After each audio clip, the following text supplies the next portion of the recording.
Примеры тех целей, с которыми вы хотели бы работать в процессе супервизии, будучи подопечными. Так, примеры. Так, то, что мы написали? Да.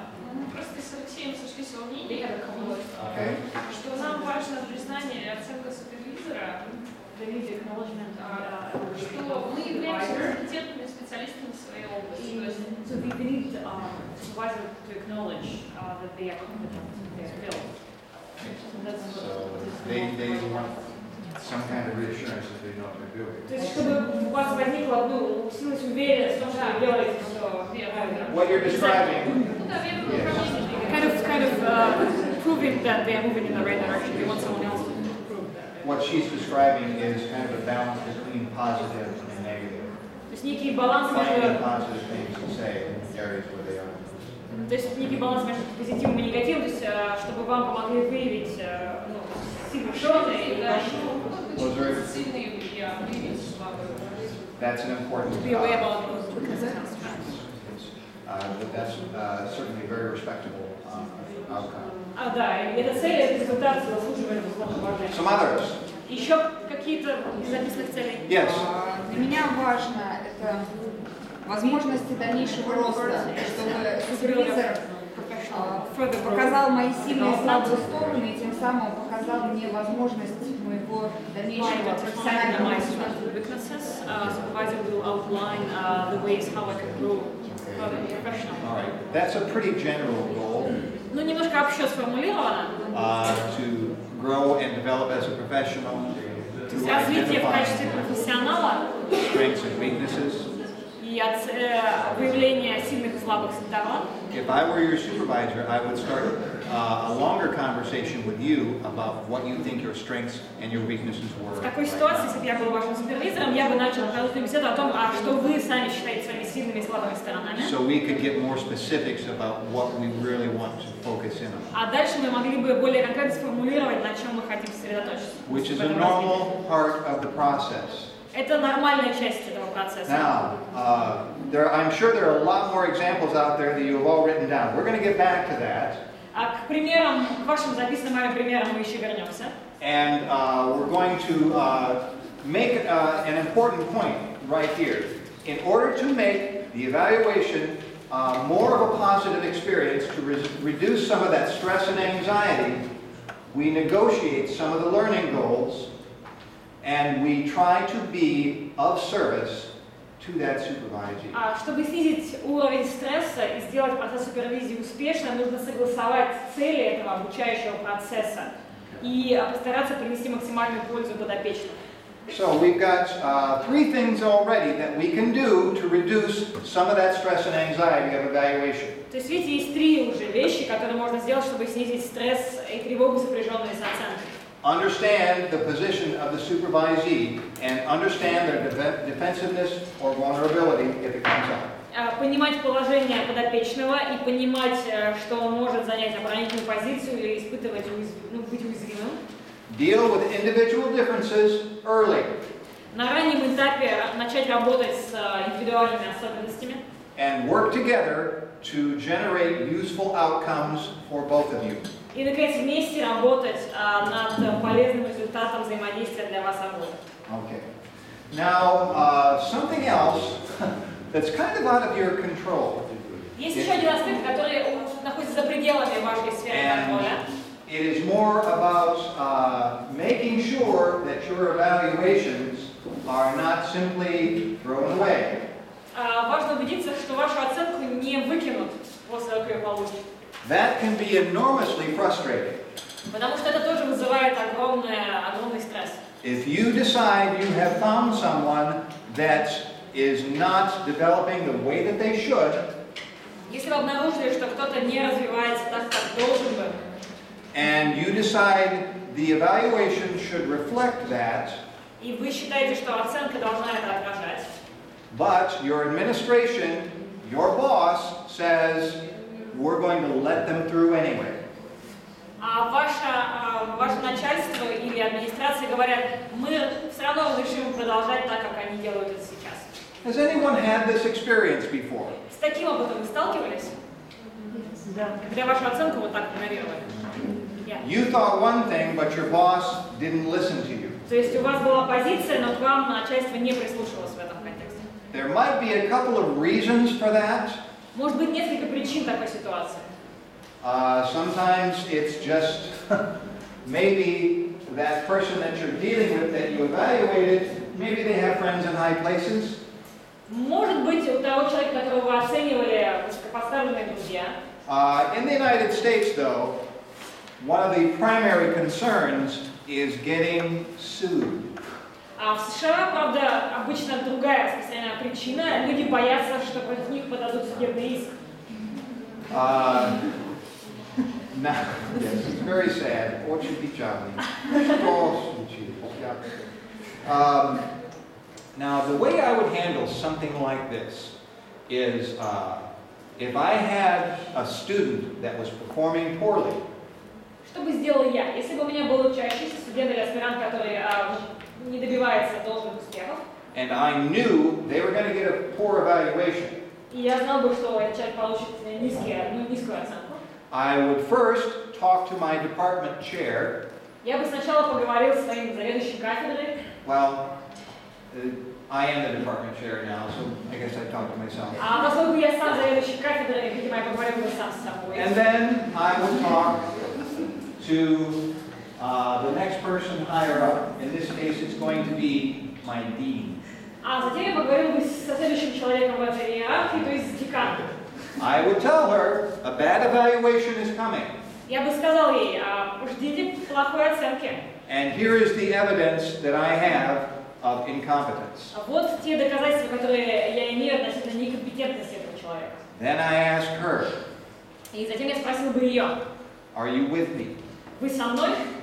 Because we don't want any surprises. Потому что мы не хотим, чтобы все закончилось неприятным сюрпризом. Okay. Also, there should be some kind of administrative recourse И должны быть также какие-то административные меры for the student or the employee. В адрес этого студента или сотрудника. They should have an opportunity to say, wait a minute, are you sure? И должна быть возможность этого человека сказать, погодите, а вы уверены? We will talk more about this tomorrow in ethics, but it is a concept known as due process. Говоря об этике, мы подробнее на этом остановимся, но это то, что называется некая выстроенная процедура. Now, one of the other things that we have to be very careful of when we are supervising Кроме того, в процессе супервизии is premature evaluation. важно избегать преждевременной оценки. Maybe the first session that we see or hear about from our supervisee Первый сеанс, который мы увидим или о котором нам подопечный расскажет, is a disaster. возможно, будет просто провалом. Oh my God, what did they do? И мы скажем, боже мой, что они творят? Or, wow, this student is a genius. А может быть, мы скажем, боже, этот студент просто гений. They are brilliant. Он же просто потрясающий. They are a living reincarnation of Lev Vygotsky or Sigmund Freud. Lev Vygotsky. Это просто живое воплощение Лева Выгодского на Земле. И вам. We have to resist that temptation. Вот такого соблазна стоит избегать. This is something that I am confronted with quite often. Я с этим часто сталкиваюсь. In one of the classes that I teach, very basic therapy skills. Я веду один из базовых курсов по терапевтическим навыкам. There are 2 summative evaluations during the semester. И в семестрах проходят 2 суммарных оценки. And it is not at all unusual for the first one to be terrible. И бывает, что первая оценка просто ужасает. And I have to remind myself and I have to remind the students that that first one is normal. И мне нужно напоминать себе и студентам, что это нормально. It is normal for some of them to be terrible. Это нормально, что они могут быть, результаты могут быть ужасными. Very often, that second one is a vast improvement. И очень часто вторая оценка показывает существенный прогресс. And it took me a few years to stop being surprised by the difference. И мне потребовалось несколько лет, чтобы перестать удивляться таким этим различием. Between that first evaluation and that second. Между первой и второй оценкой. And it has worked in another way too. Sometimes that first one, rarely, sometimes that first one is amazing. Бывает и наоборот, правда реже. Бывает, что первая оценка просто потрясающая, And the second one is a disaster. а вторая просто ужасна. Now what happens in that situation? The student gets my very positive evaluation, В этой ситуации студент, получив мою позитивную оценку, and then they get lazy. Начинает лениться. They become complacent. То есть они как бы почивают на лаврах. So for these reasons, we have to be careful about evaluating too early. Поэтому нужно очень осторожно подходить к слишком ранней оценке. Now, these summative evaluations, by the way, I'm not sure I specified at what points they happen. И кажется, я не говорила, на каком этапе делается эта суммирующая оценка. Usually, they are at the end, in the middle of a particular period of time. Обычно это происходит в середине определенного промежутка времени. For example, a student, it's going to be during the middle of a semester. То есть в случае студентов это середина семестра. Maybe about 2 months into the semester, Ну, может быть, там, через 2 месяца после начала семестра. and then at the end of the semester, usually 4 months. А затем в конце семестра. В нашем случае это через 4 месяца после начала. So at that halfway point, they have a clear idea of where they are and what they need to do before the end. Так, на половине пути они понимают, где они находятся и как им двигаться дальше. Now, another thing we can do to make the evaluation experience positive Еще один способ сделать оценку успешным опытом, is, now this is scary. а вот It это, can конечно, be очень страшно. disconcerting for some of us, И это может кого-то из нас обескуражить. but we can ask the supervisees to evaluate us. Но нужно попросить подопечных оценить нас. And we it's a good idea to read that feedback carefully and use it. И важно внимательно прочесть этот отклик и его использовать. And that is an important part of professional development. И это важная часть профессионального развития. Another important part of professional development is coming to events like this. И другой способ – это следующим образом подходить к каждому событию. Something that you are all already doing is you are continuing to develop as professionals.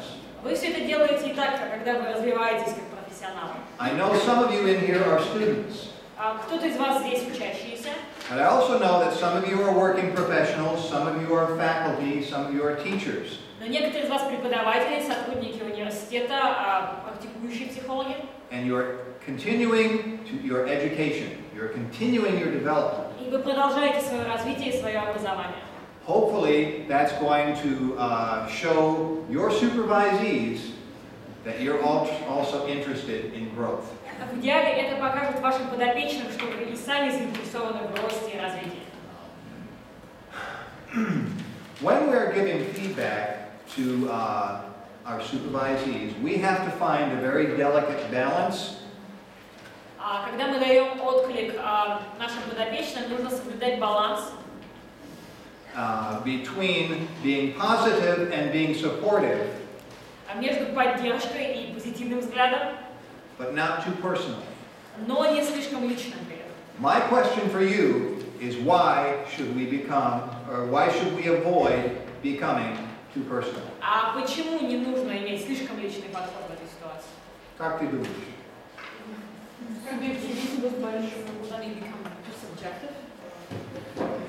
Too subjective? То есть слишком субъективным становитесь, а еще? Losing some objectivity? Something more, Svetlana? В случае предоставления негативной обратной связи, то есть снижение оценки, это может резко повышать стрессогенность суммарной оценки. Что повышать? Ну, в случае снижения суммарной оценки, ну это же продолжительный процесс, может стрессогенность резко возрастает для оценки. If it becomes too personal, the overall, if the summary summative assessment becomes lower, the stress will go up in a bigger proportion. it's hard to give somebody who's become a friend a bad evaluation. Ну да, и вообще очень сложно ставить низкую оценку человеку, которого ты уже воспринимаешь как друга. То есть либо завышаешь, да, либо... So either you exaggerate it, or you feel the stress. Yes. We've lost our professional subjectiveness and it's become too personal. Да, то есть мы теряем профессиональную объективность, и все становится слишком личным. All right, next. By the way, we have been cruising along. We're about a little over halfway done today. Are there any questions that you have developed at this point in our conversation? Учитывая, что сегодня уже прошло больше половины занятия, вопросы есть на этом этапе? Anything that's Промежуточное. unclear? То есть что-то, что не ясно? Да, вот по поводу оценки супервизируемого супервизора.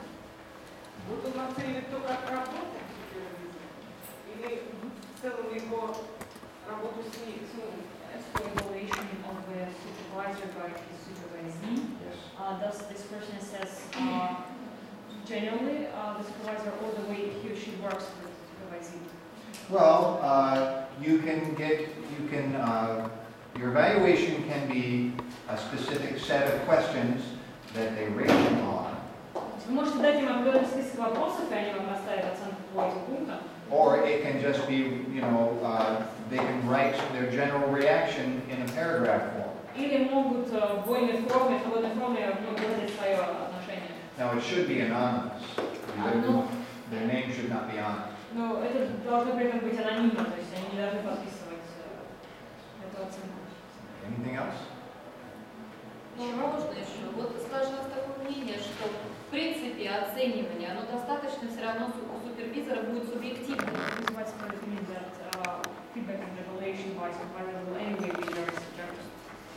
И его подопечный, в принципе, находится в полной зависимости от его мнения. Вот если бы было два супервизора,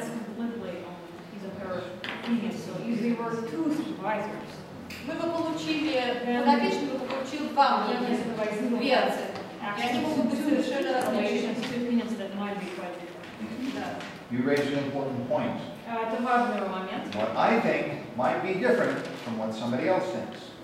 То, что думаю я, отличается от мнения другого человека. We will talk about that in the last hour today. Сегодня мы в последней части занятия об этом будем говорить. Also, I would remind you that one thing that will help is establishing clear performance criteria. И напомню, что решить этот вопрос поможет наличие четких критериев оценки результативности. To reduce some of that subjectiveness is reduced Это отчасти позволяет устранить какую-то субъективность. with that clear performance criteria. Если есть такие четкие критерии результативности. Other questions? Еще вопросы? No? Now, the evaluation process. It's basically got 6 steps to it. В процессе оценки есть 6 этапов. We want to start by establishing a contract. We have to be clear about the methods that we're going to be using. Мы заключаем своего рода контракт, и мы определяемся с методами оценки. We also need to design or choose instruments that we are going to use to evaluate. Мы выбираем или разрабатываем инструментарий для нашей оценки. And we need to keep up with formative feedback. Нам нужно давать формирующий отклик. We also want to try to encourage the student to self-assess. При этом мы должны поощрять самооценивание. And the last step is communicating that summative evaluation. И финальный этап – это сообщение нашей суммарной оценки. Now we're going to go into details into each of these 6 steps. We're only going to do one before our next break, and that is going to be the supervision evaluation. Мы поговорим все эти этапы, перед следующим перерывом мы проговорим первый этап. Okay. Now, that supervision evaluation contract is something that should look a lot like a course syllabus. Этот контракт должен выглядеть примерно как учебная программа курса. Now, I imagine in Russia it's the same as America. Я так думаю, в США и в России примерно одинаково это все происходит. Some instructors give you very detailed course syllabi.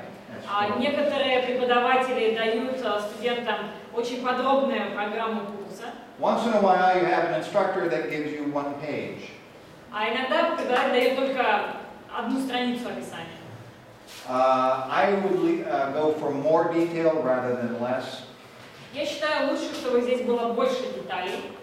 And this contract that you're establishing with a supervisee is going to contain a lot of the same things.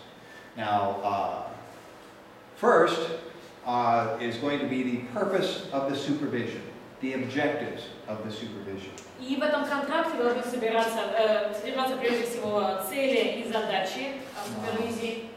You all wrote down some objectives, some goals that you would like to see met in your supervision. Вы ранее записали те цели, которые вы, как подопечные, хотели бы увидеть в супервизии. If you were establishing a supervision contract with me, Заключая контракт о супервизии со мной, I would have some of my goals that must be met. Мы бы с вами включили те цели, которые, я считаю, должны быть достигнуты. But I would also have a very detailed conversation with you about the goals that you want to make sure are met. Но я бы также подробно с вами обсудил, каких целей хотите достичь вы. Other things that we would talk about are perhaps the context of the services, where you're going to be working and what you're going to be doing there. Следующий аспект – это контекст. Что и в какой среде вы будете делать. The methods that are going to be used for evaluation. Методы оценки, которые вы будете использовать. Such as, are we going to listen to audio tapes? Are we going to watch video of the work that you're doing? Or are you going to bring in case notes for us to discuss? Будем мы просматривать видеозаписи ваших сеансов или слушать аудиозаписи, или вы будете приносить письменное описание отдельных примеров, мы будем их обсуждать вместе. We would also discuss what the supervisee's responsibilities are when they come to supervision each time. И мы обсудим задачи и обязанности подопечного, которые он должен выполнить на каждой встрече или перед каждой встречей. And what my responsibilities are to them. И мою ответственность перед подопечным. For example, maybe they need to give me their audio recording or video recording and have it start at the correct place that they want me to see. Может быть, подопечный будет приносить мне аудио или видеозапись и включать ее с конкретного момента, с которого он хочет, чтобы я видел этот отрезок. Another responsibility that I believe they would have is to make sure it's good quality and I can hear it. Несут ответственность за качество записи, то есть я должен быть в состоянии услышать, что же там говорится. My responsibility in this example would be that I would make sure to take the time and watch it or listen to it. А в чем же моя ответственность в этой ситуации? Моя обязанность внимательно выслушать или посмотреть эту запись. All of these are kind of also the procedures that will be followed. I would also talk to them about something we already discussed. Есть определенные процедуры, которые мы хотим поговорить, и часть из них мы уже обсуждали. The kind of clients that I would be comfortable working with. Те клиенты, с которыми мне будет удобно работать. That I would feel I could be competent with. И с кем я компетентен работать. Compared to those that I would not feel competent. По сравнению с теми, в отношении которых я не компетентен. And then, we talk about how long is this contract going to last? A year, 6 months, 4 months, something like that. Ну, наконец, сколько продлится этот контракт? Год, полгода, несколько недель, дней. Okay, so that's a supervision contract. I think we're close enough to a break to, let's take 10 minutes and then we'll get back together. Значит, вот несколько слов о контракте, теперь основа 10-минутная перемена. You guys are looking a little sleepy. А то вы немножко сонными, мне кажется. Перерыв.